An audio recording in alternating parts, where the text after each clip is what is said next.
Laura, have you even looked at yourself in the mirror? John addressed his wife, not without disgust, as he stopped by the house for a few minutes. He was supposed to take Laura with him to the company party, but upon seeing her, he suddenly changed his mind. Laura stood in front of the mirror, fixing her hair. It was the final touch to an already completed look. My God, she looks terrible, John thought to himself. Fat clings to her sides, her face is already lined with wrinkles, and her makeup only makes things worse. And that dress, what was she thinking? It looks like something from a rural farm. No, I cannot take her looking like this. John thought about his wife with a sense of horror. Where was I looking before? He wondered. He mentally compared her to the wives of his colleagues, young, slim, fit, and exuding confidence. The contrast between them and Laura was so stark in his mind that he made a categorical decision. Showing up at the company party with her would be humiliating. Did you look? Is there something you do not like, John? Laura asked, continuing to fix her hair. She was hurt by his words and even more by the tone in which they were spoken. There was an air of disdain and even contempt in his voice. Somewhere deep in Laura's heart, resentment began to stir. Still, she did not understand why her husband, with whom she had lived for 20 years and had a daughter, suddenly, for no apparent reason, allowed himself to speak to her this way. Yes, in recent years, she had gained a few extra pounds, but she had gone through unpleasant circumstances. Laura did not have bad habits, and for her, food was a way to enjoy life a little. Who, at her age, does not have some issues with extra weight? Many people do. She had done everything right, applied her makeup, done her nails, and chosen her best holiday dress and shoes from the closet. Why was he unhappy? I do not like it, John answered harshly, clearly irritated by her appearance. You look fat in this dress, and with your hairstyle, you resemble a clumsy, overweight horse. With these words, John turned sharply, and without waiting for his wife's reaction, he headed for the exit. He put on his shoes on the way out and slammed the door loudly behind him. Stunned by her husband's rudeness, Laura threw her comb onto the dressing table, grabbed her purse and ran out into the street, thinking John would be waiting for her in the car. However, disappointment awaited her. His car was already pulling out of the driveway, and within seconds, it disappeared from sight. Laura realized that her husband had abandoned her and gone to the company party alone. Her head spun from the bitterness of it all, and she sat down on a bench near the entrance of the building. Tears flowed from her eyes as the pain and humiliation consumed her. After sitting on the bench for about 10 minutes, Laura finally went back upstairs to the 6th-floor apartment. She walked into the living room, collapsed onto the sofa, and burst into tears of helplessness and anger. Laura and John's daughter, Emma, had been living on her own for 2 years, but visited her parents on weekends. That Saturday, Emma opened the door with her key and stepped inside. She immediately noticed her mother lying on the couch, her face streaked with tears. "Did you and Dad argue again?" Emma asked softly, carefully hugging her mother and looking into her eyes with concern. Laura did not tell Emma what had really happened, instead brushing off her sadness with a vague explanation of a sudden wave of melancholy. This excuse was enough to satisfy her daughter. Emma, always caring, tried to comfort her mother with kind words, staying by her side for a couple of hours. After some time, she left, urging Laura to take care of herself. Left alone, Laura could do nothing but wait for John to return from the company party, her mind swirling with uneasy thoughts. Laura was anxiously looking forward to her husband's return, hoping he might explain himself or that they could patch things up. She had no idea that John had already made a life-changing decision to leave her forever. "John, at last. Why are you here by yourself? Where is your other half?" His colleagues greeted him with laughter as soon as he entered the lively party. Just a few months earlier, John had been promoted to director of the company. The new role had boosted his confidence, but it had also brought a noticeable arrogance. Flashing a broad smile, he replied smoothly, "What, have you forgotten already? I have been divorced for 6 months. Did I not mention it?" His words were a lie, but they came easily to him. The group, made up of serious men in tuxedos and elegant women in evening gowns, accepted his explanation without question. John basked in the attention, feeling free from any obligation to the truth. That night, John did not return home. He spent the evening openly flirting with one of his subordinates, a young woman who had caught his attention weeks earlier. By the end of the party, he followed her home to continue their flirtation in private. The following day, as lunchtime approached, John finally walked through the door of their apartment. Laura, who had been waiting for him all morning, looked up at him with a mixture of relief and frustration. Seeing her, John's irritation flared. How did I endure living with her for so many years, he thought, the question echoing in his mind. Why am I still married to her? Why have I not left yet? Without offering an explanation, John walked past her and began packing his suitcases. He moved with purpose, folding his clothes and placing them neatly into the bags, while Laura watched in stunned silence. "Where are you going, John?" she asked finally, stepping into the doorway to block his path. Her voice trembled, and her face showed her confusion and disbelief. Laura could not believe what was happening. For 20 years, they had shared a life together. They had raised a daughter and built what she thought was a stable and loving marriage. But since his promotion, John had grown distant and cold. Over the past 6 months, his criticisms and insults had only intensified, chipping away at the life they had built together. "I am leaving you," John said, his voice calm but cold. "For good? You are leaving? Forever?" Laura repeated, her mind reeling.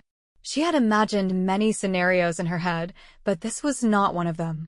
"That is right," John replied bluntly, without a hint of hesitation. "Take a good look at yourself in the mirror, and you will understand. You disgust me. I feel embarrassed to even go to the store with you, let alone attend any kind of social event." Laura's chest tightened with pain, but she refused to cry. "You have lived with me for 20 years, she said, her voice breaking slightly. "And now you say I disgust you?" "That is exactly the point," John said with an indifferent shrug. "What a fool I was not to divorce you sooner." "So this is how it is?"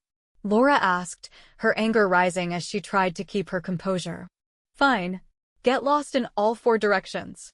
Go and find yourself a young, beautiful woman. But let me warn you, no one will put up with what I endured from you. Do you think I do not know where you were last night?" John remained silent. He continued packing his belongings as though she had said nothing at all. Laura, overwhelmed with frustration and heartbreak, let her emotions pour out. "Go ahead, John. Leave. But do not think for a moment that I will cry over you. And let me make one thing clear, there is no coming back. Forgiving a traitor is not something I do." By the time she finished speaking, John had filled his suitcases. He grabbed them without looking back and walked to the door. A moment later, he was gone. He left, closing the door behind him. I sank to the floor in front of the door, completely exhausted, and burst into bitter tears. The resentment inside me grew with each passing second, like a snowball rolling. Just then, the door opened again. I raised my tear-streaked eyes, daring to hope that maybe John had come to his senses and returned. But what I saw crushed that hope. John had come back, but not to make amends. Without a word, he stepped into the apartment just far enough to toss a set of keys onto the floor.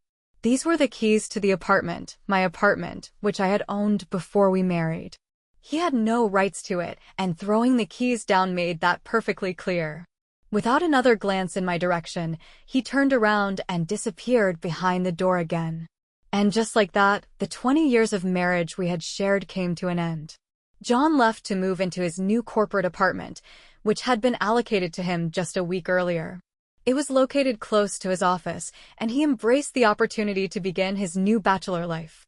He was happy at first, enjoying his independence and freedom. But John could not stay alone for long. About a month later, someone new appeared in his life. Her name was Ashley, and she was very young, only 20 years old, just a year older than our daughter, Emma. The age difference did not bother John at all. He was completely taken by Ashley's youth and beauty. Her figure and striking blue eyes left him spellbound. However, Ashley had one major flaw. She was completely materialistic, a black hole for money. She demanded expensive gifts constantly, whether there was a reason or not. At first, John was happy to indulge her. He enjoyed giving her jewelry and other expensive items, and she knew exactly how to keep him hooked. But Ashley's demands kept growing. Before long, she started hinting that she wanted her own car, a brand new one, of course. That was when John realized he could not keep up with her expectations. Weighing his options, he decided to end things and asked Ashley to leave. After Ashley was gone, John thought of me for the first time since he had left. He remembered how I never asked for anything from him and always gave all of myself to support him and our family. He realized how different Ashley was from me in every way. While Ashley's youth and beauty might have dazzled him initially, they could not compensate for her greed and selfishness.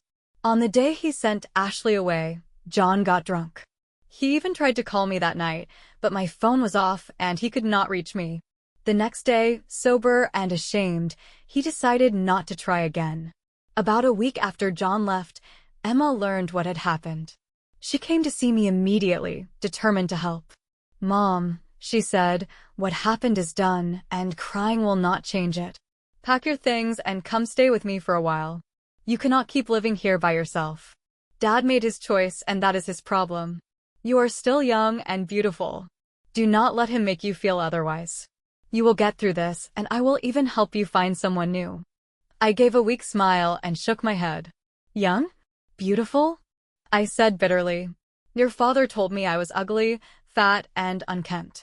He said my dresses look like they belong to someone's grandmother." Emma hugged me tightly. "He was wrong, Mom," she said softly. "You are none of those things. You are going to be okay. I promise." Eventually, Emma managed to convince me to move in with her, at least for a while. Once I settled in, she took charge, determined to help me climb out of the sadness that had taken over my life. Emma started taking me to beauty salons, massage therapists, and even cosmetologists. Slowly but surely, the transformation began. Within a month, I hardly recognized myself. My hair was cut into a youthful, short style, and Emma had introduced me to makeup and a manicure that brought out my best features. On top of that, she helped me build a new wardrobe, and the result was striking. One day, as we were getting ready to go out, Emma smiled at me with pride. "Look at you, Mom," she said. "This is what happens when you take care of yourself. You are a beauty now. If I saw you on the street, I do not think I would even recognize you." I could see the results myself.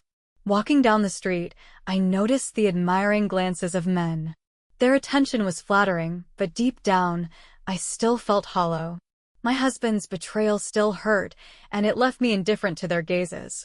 A part of me was projecting John's actions onto all men, and that made it hard to trust anyone. Meanwhile, John had already moved someone new into his apartment.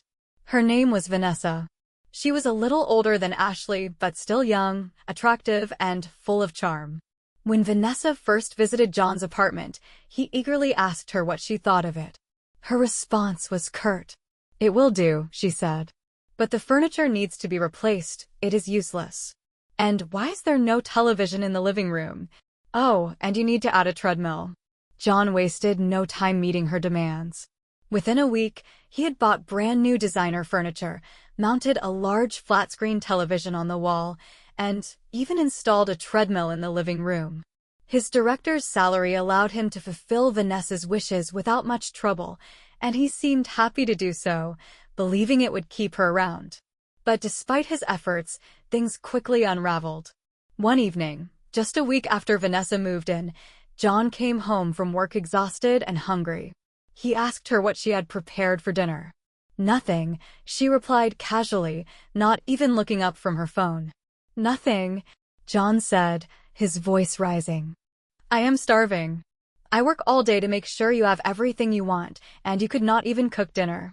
Vanessa finally glanced up, unimpressed. "I did not have time," she said dismissively. "I was busy meeting my friends and getting a manicure.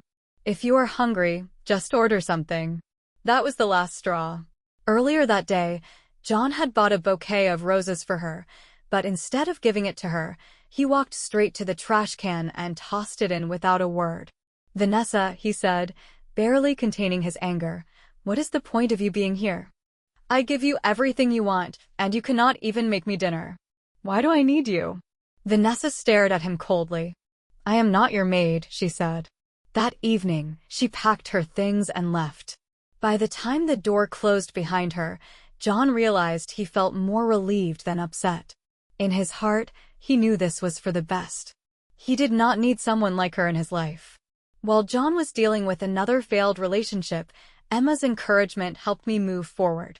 She pushed me to find a job, and soon enough, I landed a position at an insurance company office. It was not glamorous, but it was work. For years, I had not needed to work. John's income had been enough to support the family, and I had stayed home. Now, though, I had spent most of my savings on rebuilding my confidence and appearance. I knew I needed to support myself, and this job was a step in the right direction. Little by little, I was rebuilding my life. The office where I worked was located close to my home. Only 4 of us worked there, and our manager, Robert Hayes, visited once a week to give instructions and collect the contracts. That day, after finishing my tasks, I was heading home. My mood was heavy, and I felt weighed down by the date, June 1st. Just 2 months earlier, John and I had planned to go on a long-awaited vacation. It was something we had postponed for years, something we had both looked forward to. Thinking about it now, I could not stop the tears from coming. As I walked, lost in my thoughts, a pleasant male voice interrupted me. "Laura, good evening." I quickly wiped the tears from my face and turned around. It was Robert, my manager. "Nothing is wrong," I said, trying to compose myself, though I knew my tears had betrayed me. "Do not worry," he said kindly. "I just wanted to talk to you face to face. Would you mind if I walked you home?" I hesitated for a moment, but then I nodded. "Sure." Robert turned out to be an excellent conversationalist, and I found myself relaxing as we talked. Before I knew it, hours had passed. I told him about everything that had been weighing on me, about John, our divorce, and how deeply his words had hurt me. Robert listened intently, and as I poured out my feelings, I felt a sense of relief I had not experienced in a long time. At one point, Robert shared a piece of his own story. "I can understand how you feel," he said. "My ex-wife left me too. I sent her on a trip to Thailand because I was too busy with work to go myself. But while she was there, she met someone else, a man who she said made her feel alive. 2 weeks later, she called me to say she had fallen for him and wanted to break up. She told me I was too serious, too boring." I sighed. "That sounds all too familiar." John said I was terrible. He called me names, said I was unattractive, and acted as if he was ashamed to be seen with me. Robert stopped walking and looked at me with surprise. "That is unbelievable," he said. "You are a beautiful, stylish woman." If John could not see that, then the problem was with him, not you. His words took me by surprise, and for the first time in a while, I found myself smiling. After that evening, Robert and I began meeting regularly. Each time, he would bring small gifts or find thoughtful ways to brighten my day. A week later, he asked to meet Emma, and I agreed. Emma and Robert got along immediately. My daughter thought he was everything I deserved, mature, kind, and attentive. "Mom," she said one evening, "he is perfect for you. You can see how much he cares just by the way he looks at you." I shook my head. "Emma, he is almost 5 years younger than me. And the divorce from your father was just 2 months ago. How could I even think about starting something new?" Emma smiled knowingly. "Mom, age is just a number, and the timing does not matter. The divorce happened for a reason. Maybe this is fate giving you a second chance." Her words stayed with me, but deep down, I still felt conflicted. As much as I hated to admit it, part of me still had feelings for John. Of course, 20 years of marriage was not something easily forgotten. Added to that was the blow John had dealt to my confidence. It still hurt deeply, leaving me questioning my worth as someone who could be loved again. At that time, I was still convinced that I was unsuitable for the role of a beloved woman. Meanwhile, Vanessa's departure had little impact on John. He took it in stride without much concern or regret. Yet, for a fleeting moment, he found his thoughts drifting back to me. He was certain that I would never have behaved the way Vanessa had. Deep down, a faint pang of sadness tugged at him, but John quickly pushed the feeling away, unwilling to dwell on it. The truth was, John had recently met someone new, Lila. She was not yet 30 and had an angelic appearance paired with a sharp mind and a cheerful, easygoing nature. Lila owned a small coffee shop located in the same building as John's company office. John frequently stopped by the coffee shop, and it was not long before he and Lila struck up a friendly acquaintance. Through their conversations, he learned that her parents were involved in helping with the business, though Lila managed it herself with impressive competence. Despite her professional success, her personal life had been less fortunate. She attracted plenty of admirers, but they were mostly younger men who lacked responsibility or ambition. Compared to them, John stood out as a strong prospect. At just over 40, he was a company director with financial stability and an air of maturity. It was not surprising that, shortly after breaking things off with Vanessa, John began seeing Lila. Within a month, he invited her to move in with him, and after some thought, Lila agreed. One Saturday morning, John was jolted awake by Lila's voice. "We're going to be late," she said, shaking him gently.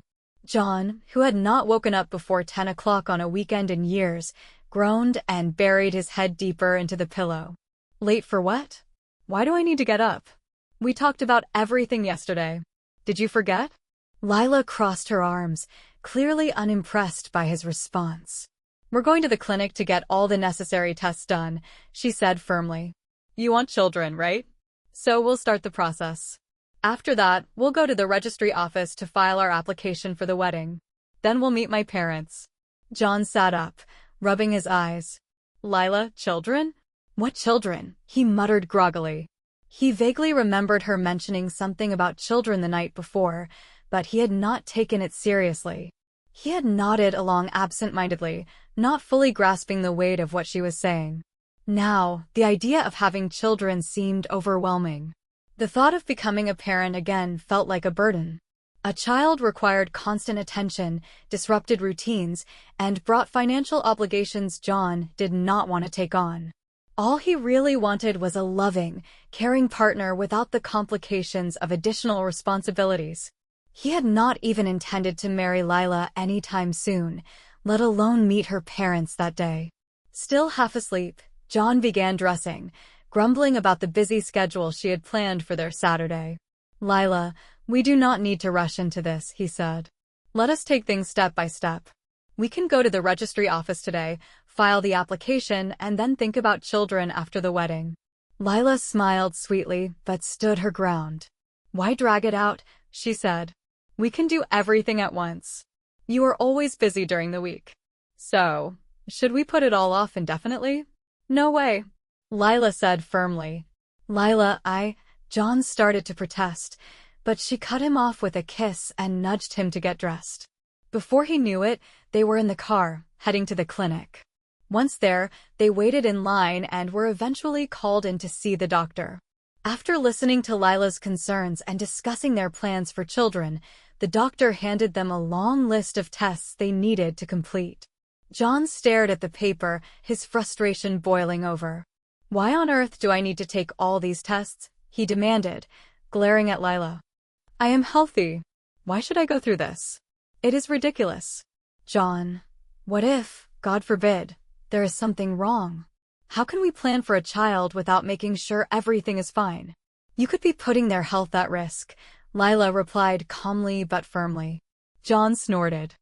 "I already have a healthy, grown daughter. I never took any tests back then, and she turned out perfectly fine.